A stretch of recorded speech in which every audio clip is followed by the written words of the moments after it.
Protection, মানে ধুলো বালি ময়লা ব্যাকটেরিয়া সবকিছু হাত থেকে স্কিনকে প্রোটেকশন দেয়। আর নিচের লেয়ারগুলোকে রেগুলেশন হচ্ছে টেম্পারেচারকে কন্ট্রোল করে। শীত গ্রীষ্ম বর্ষা গরম সবকিছুকে স্কিন আমাদের কন্ট্রোল করে।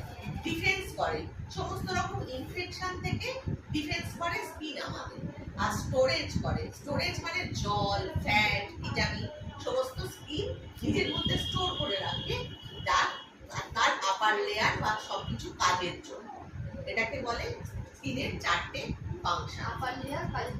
আপার লেয়ার তো স্কিন ও স্টোর করছে ভিটামিন ফ্যাট ওয়াটার, এগুলোকে স্টোর করছে যাতে নিচের লেয়ার গুলোতে কোনো ক্ষতি না হয়। মানে ও সবকিছুর হাত থেকে আমাদের রক্ষা করছে। তাই জন্য সব থেকে লার্জেস্ট পার্ট এটা, এবং প্রতিটা শরীরের সব অংশটাই স্কিন দিয়েই আমাদের